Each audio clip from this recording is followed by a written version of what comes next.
Good morning student. आज हम class fifth में एक्सरसाइज 5.2 करेंगे, जिसमें जो कि फैक्टर से रिलेटेड है। फैक्टर क्या होते हैं बेटा? फैक्टर वो टेबल होते हैं जिसमें जिसमें वो डिजिट आती है जिसका हमें फैक्टर निकालने हैं। इसको हम समझेंगे जो आपकी बुक में पेज नंबर 28 में आप लोग ऊपर देखेंगे तो आपको मिलेगा ट्राई दिस। इससे आपको समझ में आएगा। देखिए क्या पूछा गया है, फैक्टर्स ऑफ 6 के फैक्टर आपको निकालने हैं। इट मीन 6 किस किस टेबल में आता है हमें वो बताना है। 6 सबसे पहले 1 के टेबल में आता है। उसके बाद किसके टेबल में आता है? 2 3 जा 6, तो 2 के टेबल में आया। फिर 3 के टेबल में आया और उसके बाद 6 के। इन 4 टेबल के अलावा 6 कहीं किसी और टेबल में नहीं आता। इट मीन 6 के ये चारों डिजिट क्या है? फैक्टर हैं। इसी तरह से उसके बाद हमने क्वेश्चन जो दूसरा है इसमें वो क्या है? फैक्टर ऑफ 8 के फैक्टर निकालने हैं। तो इट मीन्स हम क्या देखेंगे कि 8 किस किस के टेबल में आता है। तो 1 के टेबल में आता है। हर डिजिट बेटा जो होती है फैक्टर में 1 जरूर आता है, क्योंकि हर डिजिट 1 के टेबल में आती ही आती है। उसके बाद वो कहाँ आता है? 2 के टेबल में। 2 4 जा 8, 4 के टेबल में भी आता है और 8 के टेबल में आता है। इसी तरह से थर्ड नंबर पर क्या पूछा गया है?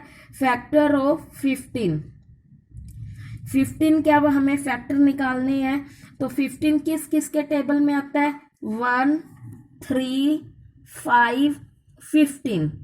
अब इसी से रिलेटेड आपका एक क्वेश्चन और है, क्वेश्चन नंबर, ये देखिए इसमें ट्राई में ही है, ये बॉक्स बने हुए हैं तो आपको इसमें देखना है क्या लिखा हुआ है। Find out the factors of 9 and 27। हमें किस किस के फैक्टर निकालने हैं? 9 के और 27 के। Right their common factors 2 and identify highest common factor HCF। अब बेटा आपको ध्यान में आने लग गया होगा कि ये अपने टॉपिक 4th क्लास में कितने अच्छे से रीड करके आए हुए हैं। इसको हम बहुत अच्छे से कर चुके हैं। तो हमने पहले इस फैक्टर ऑफ 9 के बॉक्स में 9 के फैक्टर लिखे, वो कौन कौन से हैं? 1 3 9। फैक्टर ऑफ 27 में हमने लिखे 1 3 9 27। अब इन 9 और 27 के कॉमन फैक्टर कौन कौन से हैं?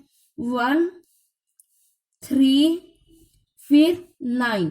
27 हमने इसलिए नहीं लिखा क्योंकि वो 9 का फैक्टर नहीं है। हाँ, कॉमन फैक्टर का मतलब होता है वो फैक्टर जो दोनों ही डिजिट में कॉमन हो।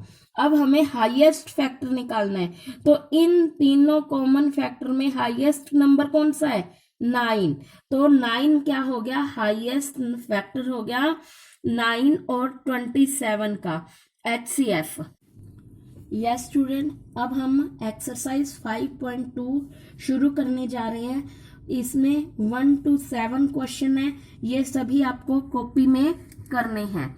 इसका क्वेश्चन नंबर 1 हम देखते हैं क्या पूछा गया। Find out the factors of given number. जो हमें ये 1 to 6 क्वेश्चन दिए गए हैं, इन सभी के हमें क्या निकालने हैं? फैक्टर निकालने हैं। तो इसमें बेटा मैं आपको सबसे लास्ट क्वेश्चन नंबर 6 समझाने जा रही हूँ किस तरह से आपको करने हैं, और उसके बाद आप वैसे ही अपनी कॉपी में इनको करेंगे। क्वेश्चन नंबर 1 6 उसका पार्ट है। क्या लिखेंगे हम? All factors of 63 are. तो आपको 63 के फैक्टर निकालने हैं। कैसे निकालेंगे? उसी तरीके से आप रफ वर्क में करके देखोगे। 1 के टेबल में 63 आता है। उसके बाद 2 के टेबल में 63 आता है बेटा? नहीं आता। उसके बाद 3 के टेबल में आपने 63 को 3 से डिवाइड करके देखेंगे तो अपने को क्या आंसर मिलेगा? 21। तो इट मीन्स 21 3 जा क्या होता है? 63। तो 3 के टेबल में कहाँ आता है? 21 नंबर पर। उसके बाद वो कहाँ आता है? 4 के टेबल में आता है? नहीं, 5 के टेबल में नो, 6 के टेबल में नो, तो 7 के टेबल में 63 कहाँ आता है, 9 जा पर। उसके बाद 8 के टेबल में नहीं आता, 9 के टेबल में आता है। इट मीन्स हमारे टेबल रिपीट होने शुरू हो गए। इसके बाद हमें इट मीन्स हमारे को ये जितने भी 63 के फैक्टर थे वो सभी मिल चुके हैं, इसलिए हम उनको कैसे लिखेंगे, अब असेंडिंग ऑर्डर में ये लिखेंगे 1 3 7 9 21 63। तो ये सभी डिजिट क्या है, 63 के फैक्टर्स है, हमें सभी फैक्टर्स लिखने हैं। इसी तरह से आप क्वेश्चन नंबर 1 सारा करोगे अपने आप कॉपी में। क्वेश्चन नंबर 2 में क्या पूछा गया, find out the common factors of given number. तो इसमें हमें जो क्वेश्चन नंबर 1 था बेटा, उसमें हमें सिंगल डिजिट दी गई थी और उसके सारे फैक्टर निकालने थे। क्वेश्चन नंबर 2 में क्या किया गया है कि हमें 2 डिजिट दी गई हैं, जैसे 8 एंड 12। तो इसमें हमें क्या करना है, 8 और 12 के 8 के एंड 12 के दोनों के सारे फैक्टर निकालने हैं और उसके बाद हमें क्या निकालना है, कॉमन फैक्टर। तो इसमें आपको कैसे करना है वो मैं आपको बताने जा रही हूं। तो अब क्वेश्चन नंबर 2 का फर्स्ट पार्ट मैं आपको बता रही हूँ, उसके बाद आपको वो क्वेश्चन इसी तरह से करने हैं।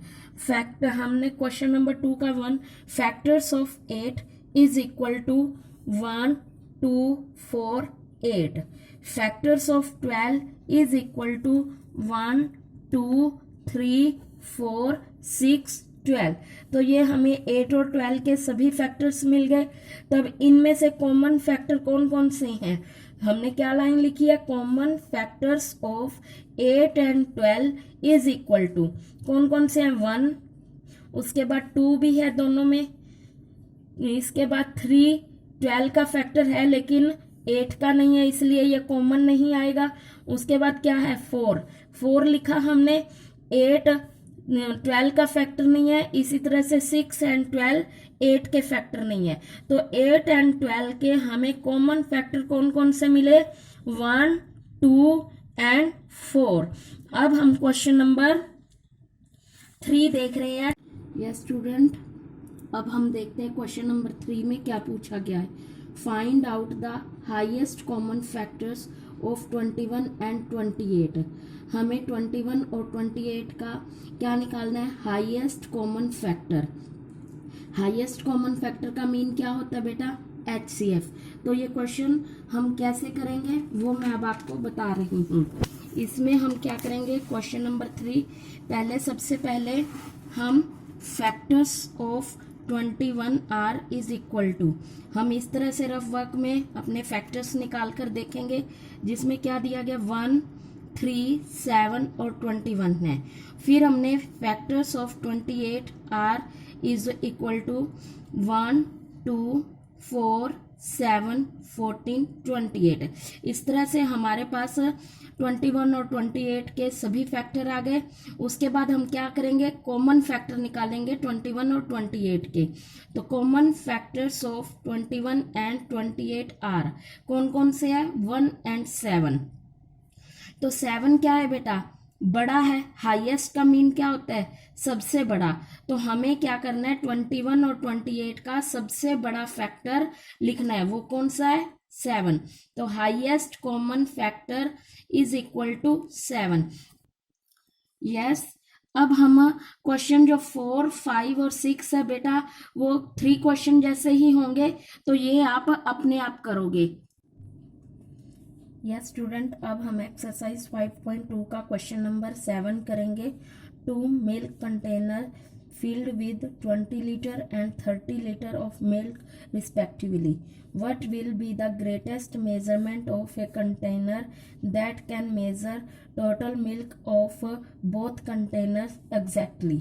तो इसमें बेटा हमें ये पूछा गया है कि 2 कंटेनर है जो कि 20 लीटर और 30 लीटर के हैं, उनमें हमें ऐसा कौन सा ग्रेटेस्ट मेजरमेंट, मेजरमेंट मतलब नाप का कंटेनर लेंगे जिससे कि हम टोटल मिल्क को हम एग्जैक्टली मेजर कर सकें। तो इसके लिए हमें क्या करना होगा बेटा, इसमें हमें क्या है, HCF निकालना है। और ये मुझे कैसे पता चला, ये ग्रेटेस्ट मेजरमेंट से, कि यहाँ पर आपको ग्रेटेस्ट में ग्रेटेस्ट एच हाईएस्ट जैसे वर्ड मिलते हैं, ये किस चीज़ को शो करते हैं कि इसमें हमें HCF निकालना होता है। और क्योंकि इसमें अब हमें ये कि हमें 20 लीटर और 30 लीटर को एग्जैक्टली मेज़र करने के लिए कौन से कितने लीटर का कंटेनर यूज़ करना होगा। तो इसको करने का तरीका बेटा हमारा इस तरह से रहेगा। हम क्या करेंगे, सबसे पहले फैक्टर्स निकालेंगे 20 के। तो factors of 20 is equal to 1, 2, 4, 5, 10, 20। फिर हमने 30 के निकाले, factor of 30 is equal to 1, 2, 3, 5, 6, 10, 15। अब हम क्या करेंगे, हम इनमें से हाईएस्ट कॉमन फैक्टर निकालेंगे। Highest common factor of 20 and 30 is equal to क्या है बेटा, 10। तो इसके बाद हमारी लास्ट लाइन बनेगी, सो 10 litre will be the greatest measurement of a container that can measure total milk of both container exactly. मतलब 10 लीटर का अगर हम एक कंटेनर लेंगे जिससे तो उससे हमें दोनों ही जो 20 लीटर और 30 लीटर के मिल्क के कंटेनर है, मिल्क है यानी कि उसे हम एग्जैक्टली मेजर कर सकते हैं। हमें क्योंकि ग्रेटेस्ट निकालना था इसलिए हमने सबसे बड़ी डिजिट ली, वरना इसमें हम अगर देखते हैं तो 5 भी आता है। आप देखिए 5 भी दोनों में कॉमन है, लेकिन हम इसमें यहाँ पर 5 क्यों नहीं लिख सकते, क्योंकि हमसे हमारी प्रॉब्लम में ग्रेटेस्ट मेजरमेंट वर्ड का यूज हुआ था, जिससे कि हाईएस्ट मेजरमेंट का के बारे में पूछा गया था। थैंक यू स्टूडेंट, आपकी एक्सरसाइज 5.2 कंप्लीट होती है।